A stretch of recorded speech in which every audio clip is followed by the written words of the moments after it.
Hello, I'm Ed Rogers with the Delaware Riverkeeper Network. We're in Milford, New Jersey, just a few miles south of where the Penn East pipeline will cross the Delaware River on its way from Luzerne County, Pennsylvania to Hopewell Township, New Jersey. We're joined by two experts to discuss the impact of shale gas extraction, including pipelines, on the economy, the environment, and our communities. Our guests, Arthur Berman, an energy industry analyst who follows U.S. shale plays and has published more than 100 articles on the subject, and Dr. Anthony Ingraffea. Dr. Ingraffea is the Dwight C. Baum Professor of Engineering at Cornell University. Dr. Ingraffea will discuss the environmental impacts of shale gas extraction, as well as claims about the benefits of the fuel. Thank you both for joining us. Arthur, let me start with you. We've heard a number of claims from the industry regarding the supply of shale gas in this country. Decades. In terms of years, what's your assessment on the available supply of shale gas? Shale gas will last for many decades. These things reach a peak and then decline. What we're not hearing from the shale gas industry is that peak apparently has already been reached only 10 years into this new phenomenon that's supposed to continue growing for many, many decades into the future. And so as we look at the areas or the plays as we call them, there are only two of a half a dozen or so shale plays that are not in serious decline and have been in decline for several years, and that's the Marcellus here in Pennsylvania and West Virginia. Its production is flat and looks like it's starting to roll over and decline in the Utica in Ohio, which is a very new play. So when we look at supply, what we have to say is that based on the current trajectory, the shale gas phenomenon will peak sooner than later, and certainly within the next 3 or 4 years. And overall natural gas production in the United States will probably also peak and begin to decline in the same time frame. What's the financial state of the various companies involved in gas extraction, including those operating in the Marcellus Shale? The financial condition of the companies that are engaged in shale gas extraction is bleak. To be blunt about it. These companies are cash flow negative. That means that they spend more money than they earn. They have been in that situation since their beginning. We might have some expectation that, well, eventually that's going to turn around because they're investing so much, but there's no indication that that's the case. And when we actually look in detail to the income tax returns effectively that they file with the government, their costs that are fairly inflexible. Their costs come very close to the price that they get for their natural gas before they've actually spent any money on drilling a well or any kind of infrastructure. So they're losing money. They have been losing money since the beginning. And with gas prices as low as they are and continuing to stay low because of overproduction, I don't see any end to the hemorrhaging of money from the shale gas companies. Okay. Dr. Ingraffea, you heard the financial side. What are the environmental and health costs in Pennsylvania we've seen from widespread extraction that doesn't seem to be slowing? There have been about 9,000 shale gas wells drilled in Pennsylvania since the beginning of the commercial development in Pennsylvania. And I'd like to answer your question in the frame of how many more wells are likely to be drilled. It also relates to things that Art just said about the economics. 10 years ago, predictions were there'd be 100,000 shale gas wells in Pennsylvania. 10 years later, we had 9,000. But now, how many impacts and what cost of environmental impacts have the citizens of Pennsylvania and people down airshed and down watershed from Pennsylvania have to bear?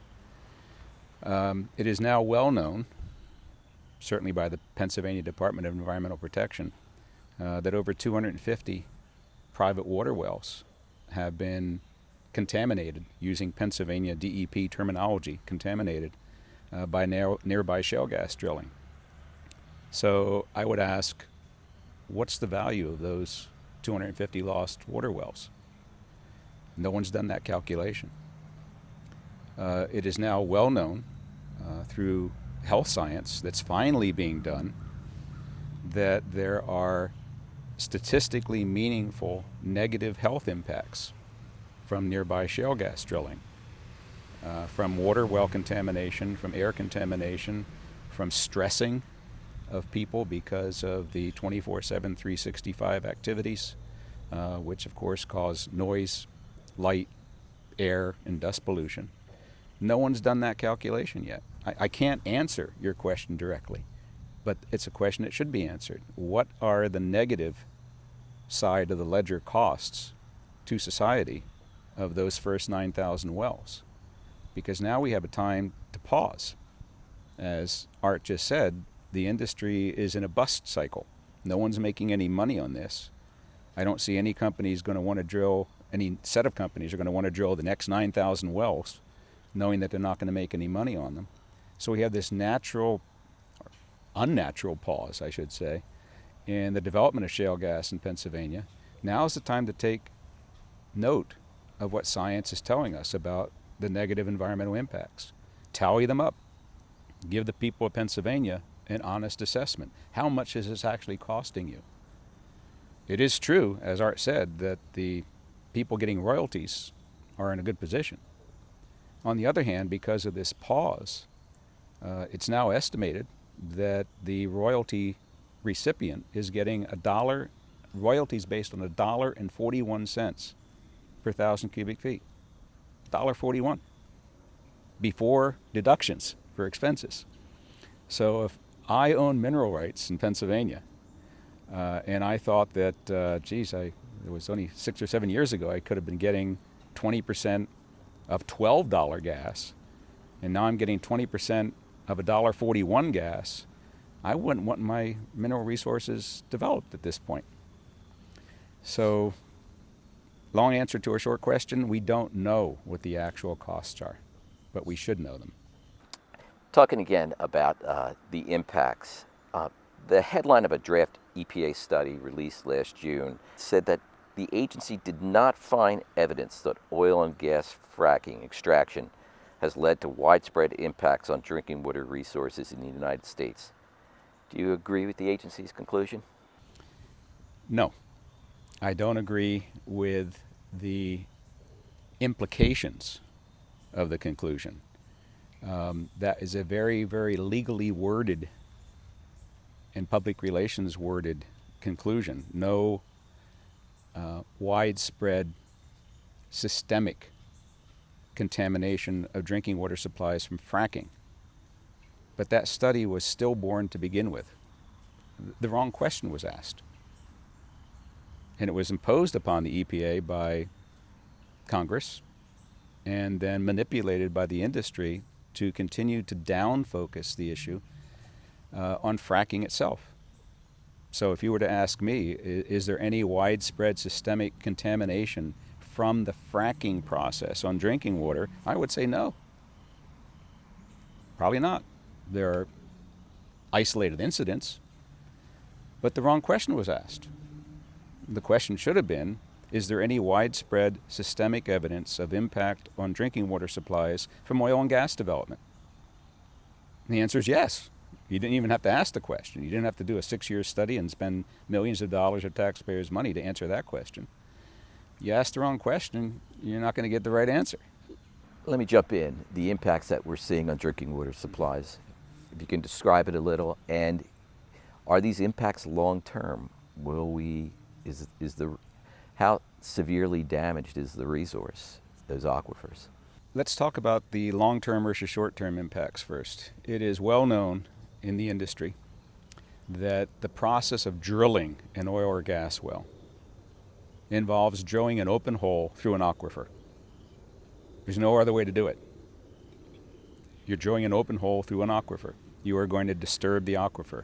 So there are always going to be short-term impacts on drinking water from oil and gas development. There are going to be short-term impacts on the aquifer from drilling any kind of well. Those impacts, however, are not negligible. People can wind up not having access to their water supply for months or years. If you're living in an area where there is active shale gas development, where they're drilling 6, 7, 8 wells per pad, and there's a pad roughly every mile or so in every direction, and you're downflow hydrogeologically, you're going to have that impact just from the drilling for many, many years. The long-term impacts are, again, not yet assessed. It's only been 10 years of shale gas development, certainly in the Marcellus. So we don't know yet from adequate scientific studies whether those first 9,000 wells have caused long-term negative impacts on aquifers. We do know that there are spills, there are surface spills. We do know that there are leaking wells. And we do know that those will continue. There's no way any operator can claim that any one well they drill will never leak. There's no way they can claim that none of their subcontractors will ever have a surface spill. So let the science play out. Again, I come back to the idea that we're in a natural pause situation in Pennsylvania, where we should let the science catch up with the engineering and technology. Well, one state that didn't let the science sort of catch up, they moved on it, New York State. Officials there have adopted a moratorium. What did they see that Pennsylvania didn't? New York State took a legally binding approach to shale gas development. New York State had a State Environmental Quality Review Act. Pennsylvania does not have such a law in its books. So 10 years ago, when the landmen came to Pennsylvania and started leasing up land for Marcellus shale development, a governor of New York State was informed that there was going to be a new kind of gas development in New York. Had never been seen before. No one had ever drilled a shale gas well in the Marcellus in New York. And that governor made a crucial decision that that new form of gas development would fall under that State Environmental Quality Review Act, which forced an environmental review, which Pennsylvania did not do. That environmental review process, as you now know, went on for years and years and years, and it gave time for some of the health science and some of the environmental science to catch up. So by the time Governor Cuomo made his decision last December, we had gone from a situation that in 2009, which is really the height of the shale gas boom in Pennsylvania, there were 9 peer-reviewed publications, 9, across all topics related to shale gas development. Air effects, water effects, community effects, economic effects, seismic effects, waste disposal, you name it. There were 9 peer-reviewed publications in the entire scientific literature. By the time Governor Cuomo made his decision last December, there were over 300. So what New York did, which Pennsylvania did not do, and I hope Governor Wolf and John Hanger and John Quigley are listening, what New York did was they waited for the science to catch up. And the science, especially the health science, informed the decision makers in Albany that this was not a good thing for the people of New York State. It wasn't worth it. When you looked at the potential income, financial income to the state in the form of royalties to mineral rights holders, possible jobs, maybe some sort of tax on production, and you compared those potential financial incomes to what we already talked about, the as yet unascertained cost to the environment and human health, the decision was obvious. It wasn't worth it. So in 2009, research performed by physicians, scientists, and engineers for healthy energy showed that there were 9 peer-reviewed publications in the public domain, 9, on all aspects of shale gas development. That number stayed static for a year or two. There were a few more papers in 2010, 2011, and then began an exponential increase as the apparent environmental impacts and health impacts began to become manifest in places like Texas, Louisiana, Arkansas, Pennsylvania, West Virginia. Scientists and engineers across the U.S., in academia, in our national labs, and in government, began studies that should have preceded shale gas development, so that we got on this exponential curve, so that as we sit here today, there's one new peer-reviewed paper per day. One per day. PSE looks every morning, 6 o'clock, starts a search, and finds all the new peer-reviewed publications. And we categorize them into 12 different subtopics: water impacts, air impacts, climate change impacts, sociological impacts, seismicity, 12 different categories. And periodically we analyze the conclusions of those peer-reviewed studies to determine what have they determined. And we create pie charts. So the last pie chart I saw on air impact says that of all the peer-reviewed papers that have been published on shale gas impacts on air quality, 90% of them have found bad impacts, negative impacts. 10% have found either negligible or no impacts.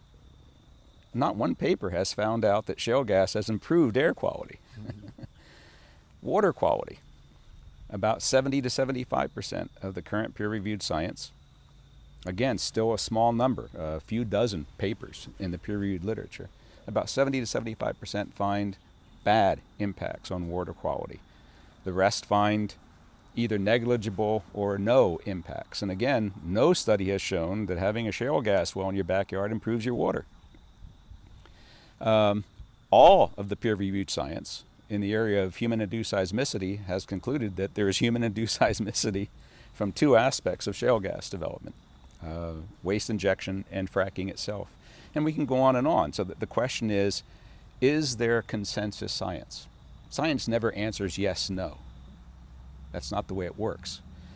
You have the best quality people doing high quality research over a long period of time that goes through the process of peer review, the best system we have for trying to determine truth. But at some point, science reaches a consensus and says, look, this is not a good thing. Or yes, this is a good thing. So the consensus is growing, certainly in the areas of water and air impacts, certainly in climate change impacts. That science now shows that the development of shale gas and shale oil was a last gasp for the oil and gas industry, but is causing more gasps from the Earth's climate and the Earth's environment. Right now, there's a temporary moratorium on shale gas extraction right here in the Delaware River watershed. Should that become permanent? Absolutely. Absolutely. We're sitting next to the Delaware River. Undammed, still almost as pure as it ever has been. Actually better than it was when I grew up on it 60 years ago. But the reason why it should stay the way it is very simple. We're in a time now when we need to manage the decline of the fossil fuel industry. It's unrealistic, and Art and I would agree on this, it's unrealistic to say let's stop all fossil fuel production today. We have to manage its decline. Well, how do you do that? One way is to not allow shale gas production where it's not occurring. That's a part of managing the decline of the fossil fuel industry. Another part is to slow down shale gas development where it's already occurring. But you do that in a managed form. Some of that management has to be imposed. Some of it's naturally occurring or unnaturally occurring by the price crashes that we're seeing right now.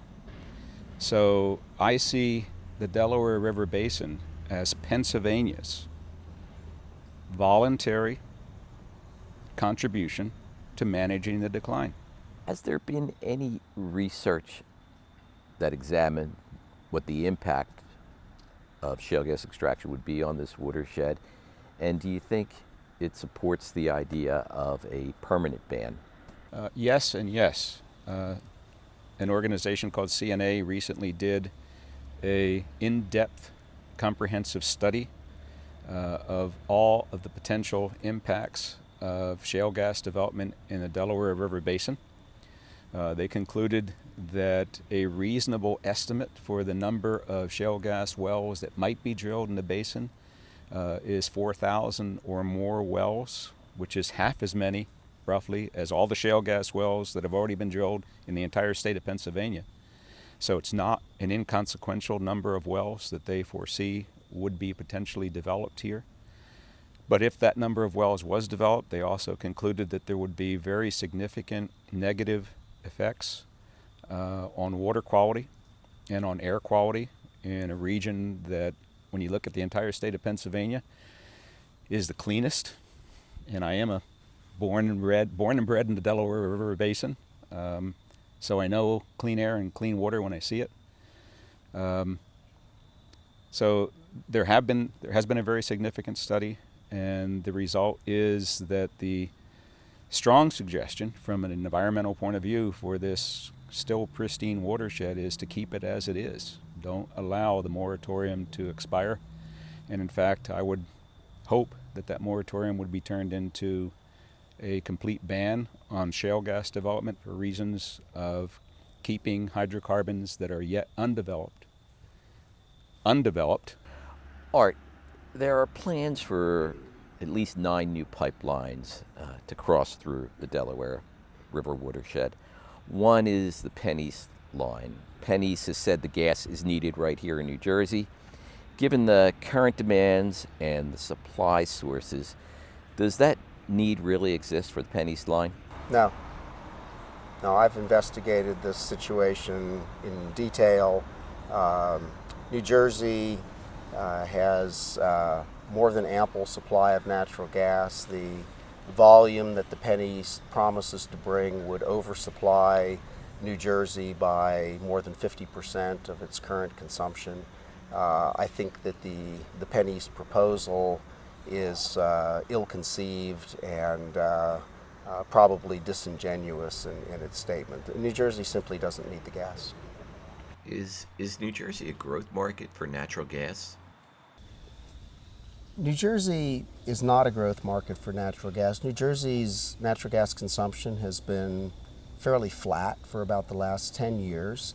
New Jersey is way ahead of its neighbors in terms of natural gas consumption. It uses a lot of natural gas compared to the other mid-Atlantic states. The cost benefits of the pipeline, I think, are highly questionable. Natural gas prices in New Jersey are right in between prices in Louisiana and Texas, which are the 2 largest natural gas producing states.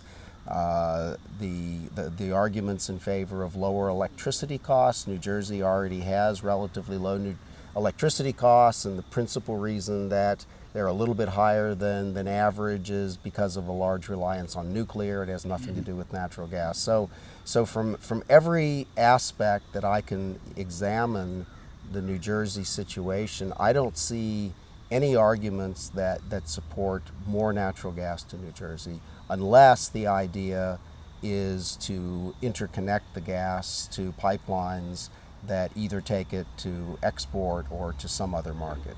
But the argument that it's going to be good for New Jersey, I think, is questionable. So the situation that we have, certainly in Pennsylvania, is for the near term, there's a profound oversupply of gas that in wells that have already been drilled and wells that the industry would like to drill. So the only solution for the industry is more pipelines to take the production, to take the capacity away. Pennsylvania doesn't need any gas, New Jersey doesn't need any gas, and so the focus of most of these pipelines ultimately is to move the gas to other parts of the country or to some place to export it overseas. So the question is, does that make any sense? Well, for a pipeline company is, I mean, they make money no matter what. They pretty much get the producers to underwrite the cost. They require them to commit to a certain volume of gas for a certain amount of time. They're very conservative. So for the pipeline companies, it's just another investment. If the supply is there, they can guarantee that they're going to make some sort of a margin, so that makes sense. The real question is, why do we as a country need to invest more money in developing a supply that has already driven prices not only of natural gas, but of natural gas liquids down to almost nothing? So most industries restrict themselves, they discipline themselves, and they say, it doesn't make any sense to produce so much of our product that it destroys any profitability. For a lot of reasons, the shale gas industry does not fall into that category. More is always better, whether or not it makes a profit. And so the larger question then is that as a state, as a country, is this the best place to put our investment money into something that we already have more than enough of today, or are there better places to put the money? And then we can talk about, well, if these businesses aren't profitable, why are we investing in them to begin with? And aren't there other, even oil and gas investments outside of shale that have a better financial return? And the answer is there are. The pipeline infrastructure that we're building and the compressor stations, does that add to the methane threat? Absolutely. The proposed EPA methane rules finally are getting around to addressing methane emissions from compressor stations. Anyone who's lived near a compressor station is familiar with the jet engine sound made when there's a blowdown. These can last for a half hour or an hour, and there's direct high pressure, high volume emissions of methane from compressor stations. We do know that there is leakage from pipelines. We would expect that new pipelines wouldn't leak at the same rate as old pipelines, and the proposed transmission lines would leak less than the existing distribution lines in our cities. But anytime you're putting high pressure gas through man-made objects like compressors or valves or pipelines, there will be emissions. You can't go to zero emission. So again, it's going in the wrong direction. You're adding infrastructure that's going to add to the methane load in the atmosphere. It's not decreasing emissions, you're increasing emissions. We hear talk about developing new markets for the Marcellus shale gas. Is that really attractive to overseas markets, and is there really a financial benefit to the suppliers in the Marcellus shale? Frankly, I've always struggled to understand the economics of liquefied natural gas export to Europe or to Asia, but particularly in today's environment, price environment, and the environment that we anticipate for the foreseeable near-term future, the prices available in either Europe or Asia simply do not justify the costs of liquefaction and transport. So I'm completely baffled by the continuing effort, other than to generate cash flow by moving gas, why anybody would want to do that. Yet we see regulatory approval and plans and development of LNG export facilities on the East Coast and elsewhere, with the promise that it would mean lower gas prices here and more jobs. Is that a reality? It's very difficult to understand how having less gas supply results in lower prices. I can find absolutely no economic analysis that says that natural gas prices would be lower if export were allowed. Now, there are all kinds of arguments that they wouldn't be much higher, but they will definitely be higher. And so we can argue about it. Will it be a few cents higher per 1,000 cubic feet? Will it be 20 or 30 cents? I don't know, and nobody knows. But the approval process, for the most part, has focused on pre-existing facilities. So the liquefied natural gas, LNG industry seems to always be about 180 degrees out of phase with economics. So they built all these import facilities thinking that the United States needed a lot of gas because we were running out of supply. And just about that time, shale gas came on the scene, and we had a lot more supply than anybody thought we would. And so those import facilities are vastly underutilized. So the approved applications are to redesign those facilities to make them into export facilities. And so from a regulatory standpoint, you've already sunk the investment. You're not having to build a new facility. I don't object to that decision. I don't believe that the decisions by the government are based on the economic benefits, but we do have the government saying that supply is infinite or nearly infinite and continues until the end of their studies. And so the government can say, well, it's not going to affect our supply. I disagree with that position, but so I'm saying that I understand from a regulatory standpoint why they're approving them. That doesn't mean they make sense.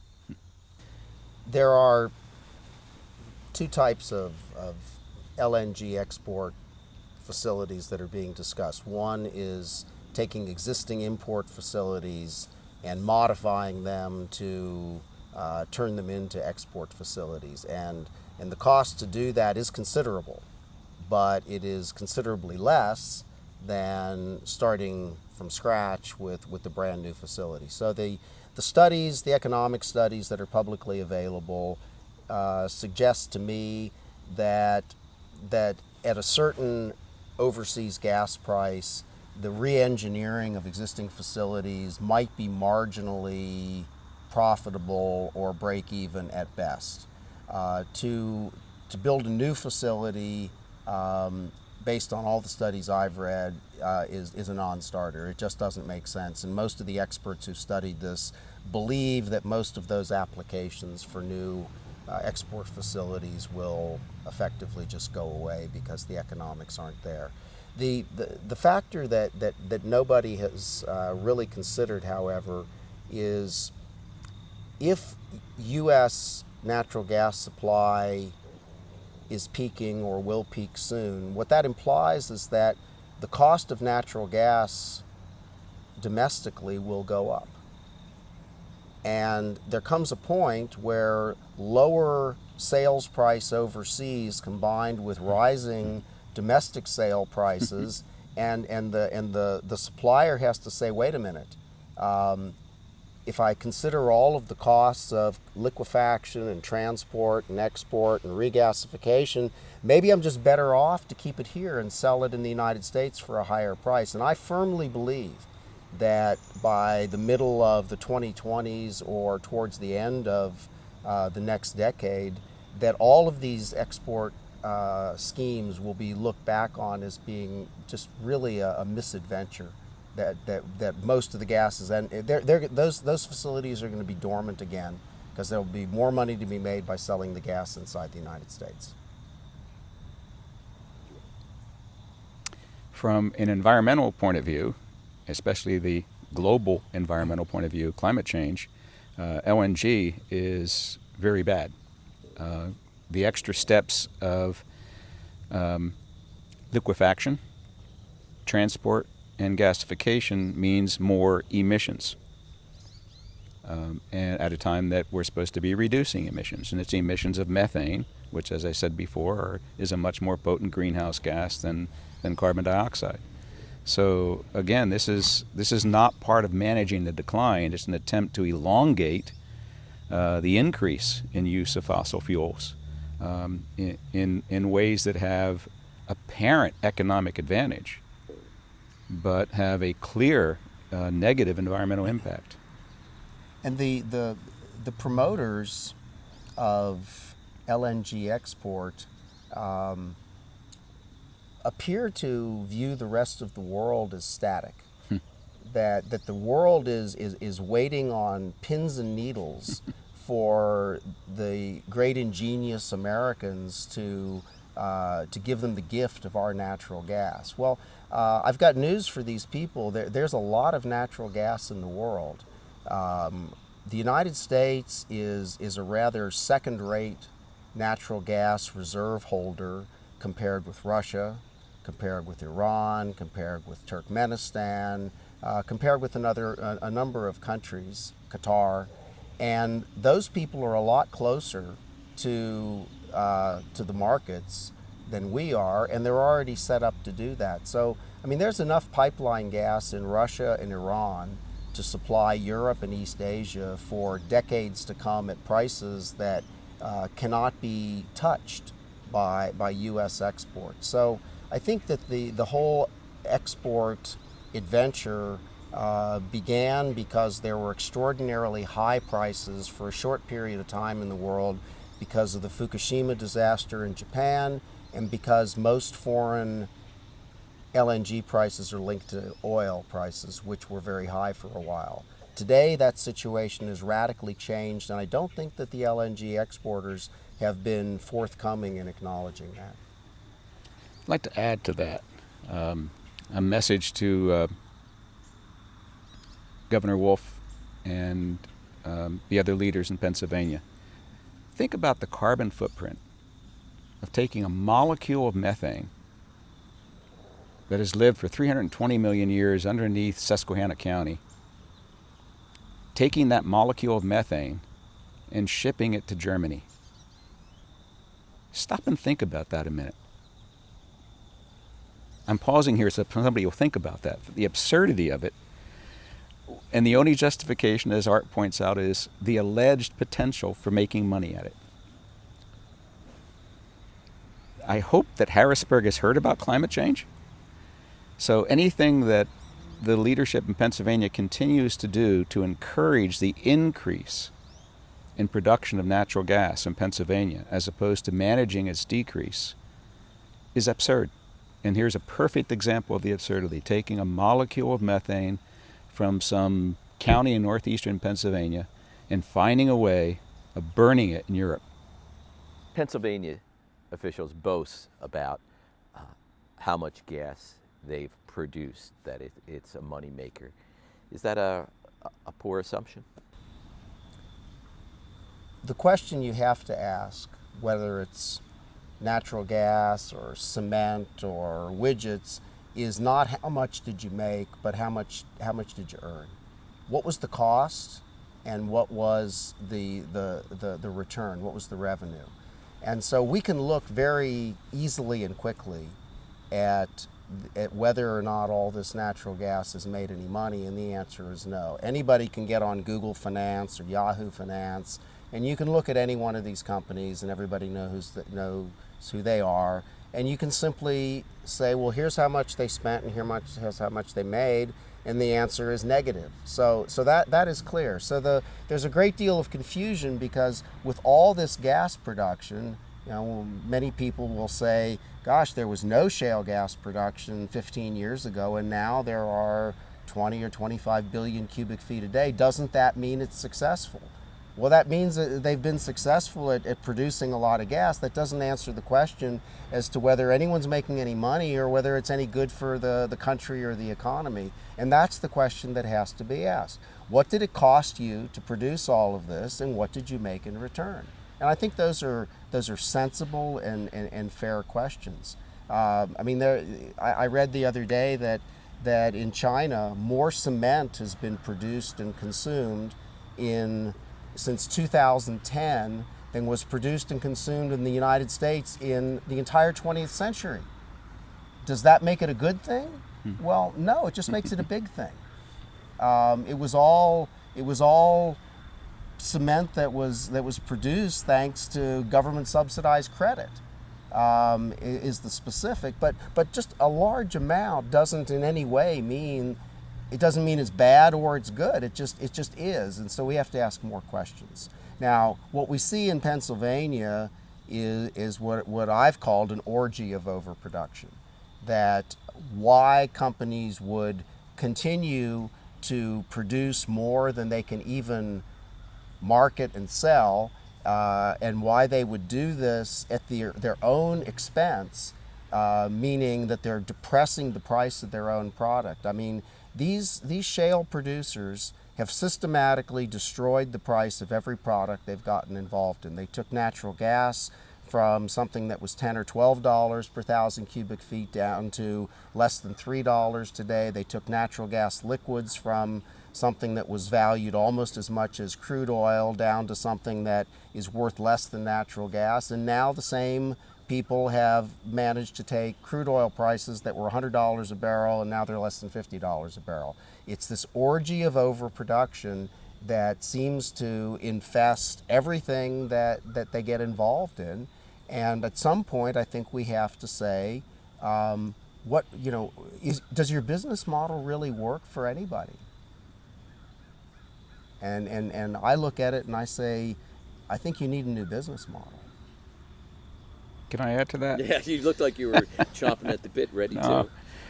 So every set of state regulations regarding oil and gas production, every single one, has in its prologue or its abstract the promotion of non-wasteful production of the mineral resources of the state.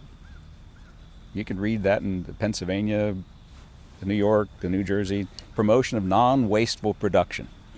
So let's talk about waste. I had many definitions for waste. I'll talk about two of them. One,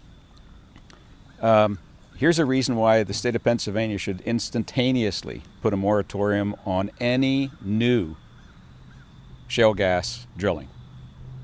It's wasteful. If I'm a person who owns the mineral rights in Pennsylvania,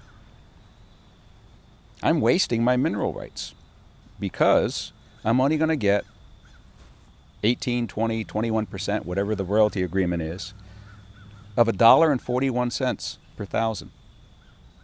As of this morning, it was $1. That's the wellhead royalty basis average in the state of Pennsylvania. It's not the average price of gas, it's $2.50. But the average wellhead royalty basis in the state of Pennsylvania is $1.41. So if I'm a mineral rights owner, I'm wasting a huge amount of potential profit. It's being wasted because of what Art just said. The industry has willy-nilly driven down the price of everything, and the landowners are getting screwed. That's wasteful. Another form of waste. On average, in the state of Pennsylvania, a shale gas well produces about 10% of the gas in place that well is supposed to access.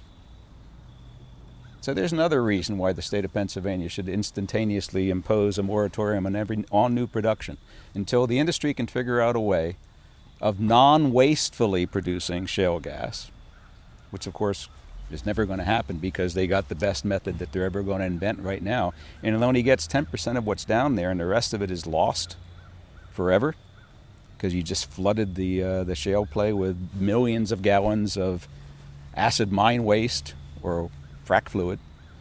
That's wasteful. So there's two reasons. Then there's the waste production. We won't talk about that, but there's two reasons why there should be a moratorium in Pennsylvania right now. We had this, I keep talking about this natural lull or unnatural low because of the crash in prices. Pennsylvania should take a deep breath of some clean air in the Delaware River Basin, from the Delaware River Basin, and say, look, this is just stupid. This is wasteful. We're screwing our landowners who own mineral rights because they're only getting a fraction of what they should be getting for the minerals. That's wasteful. And even the very best technology, what I call it the Texas technology, beat the damn shale to death. Longer wells, deeper wells, more frac fluid, higher pressure, and you're only getting 10% of what's down there and the rest is lost. Dr. Ingraffea, we're told that shale gas, natural gas, is a clean energy. It's clean energy. Do you disagree with that? Absolutely. I disagree because there's no such thing as a clean fossil fuel from a climate change point of view. Burning all fossil fuels produces carbon dioxide. We're supposed to be in an era in which we're decreasing carbon dioxide emissions into the atmosphere. And what the shale gas revolution did was elongate the fossil fuel industry. The fossil fuel era is 10 years longer than it should have been. So burning natural gas produces carbon dioxide. That's its first fault. But its second fault is just as important, and that is that natural gas is mostly methane, and methane is a much more potent greenhouse gas than even carbon dioxide. How much more potent depends upon your policy viewpoint. So there's going to be a meeting in Paris later this year at which world leaders are going to try to figure out how to keep the Earth's climate from warming another degree or two centigrade.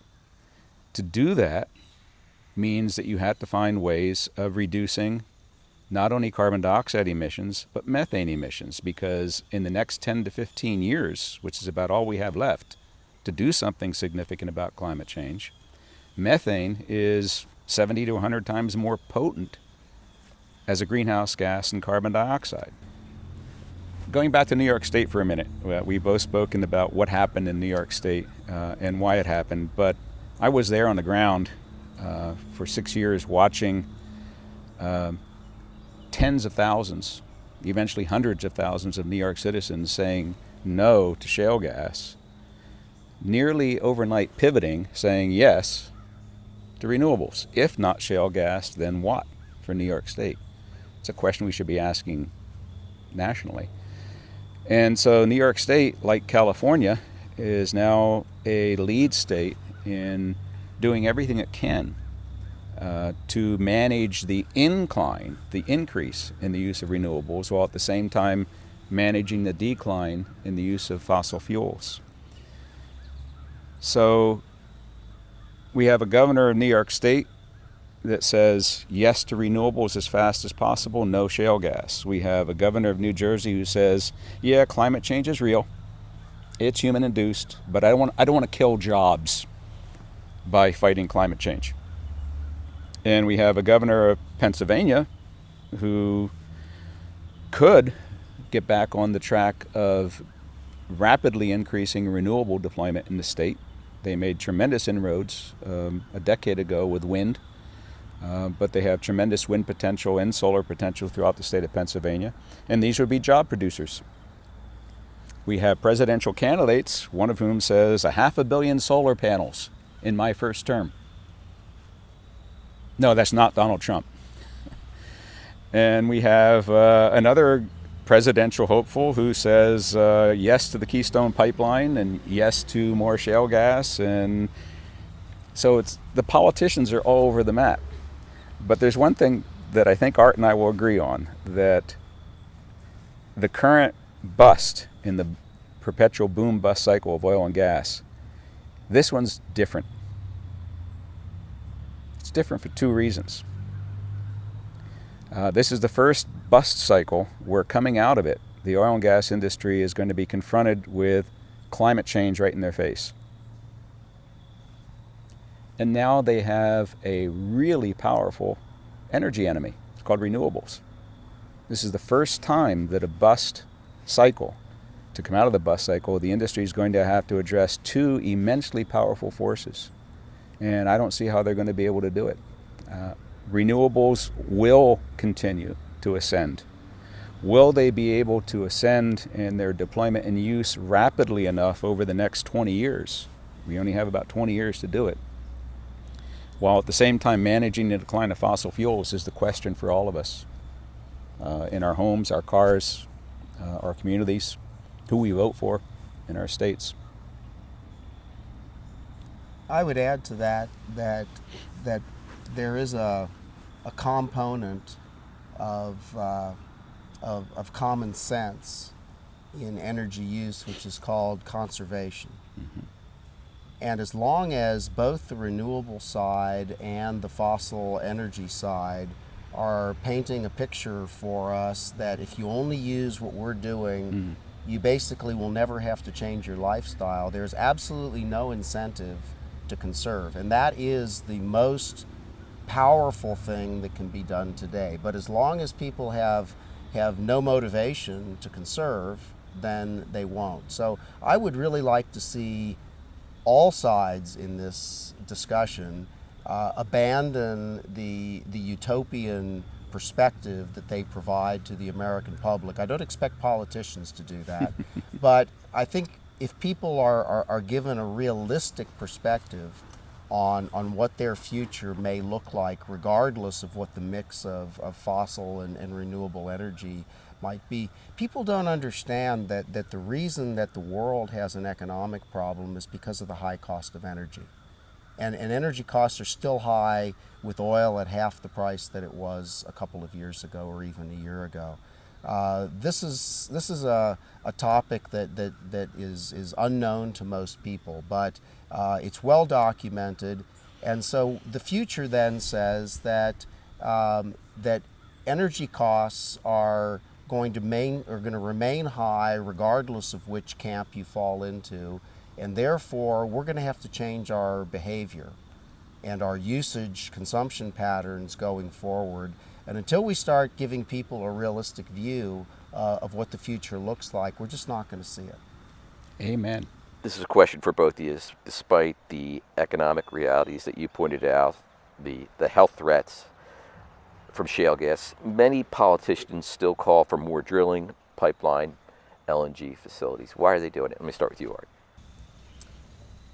Politicians are enthusiastic about energy investment because it's about the only economic good news that they've had over the past 5 or 6 years. That jobs are key to any agenda for a politician getting reelected, and many, if not most, of the jobs that have been created in the United States since the financial crisis in 2008, 2009 have been in the energy sector. Huge amount of capital has been invested. Now, that has come to a screeching halt over the last 12, 15 months, but it's still the only it's the only fallback position they really have. In 30 seconds, why are they doing it? Well, I agree with Art that there is a certain sense of American exceptionalism, nationalism. We've got all this oil and gas that nobody else has, and we figured out how to unlock it using all the technologies for shale gas and shale oil extraction. So let's go with a winner, except it's now a loser.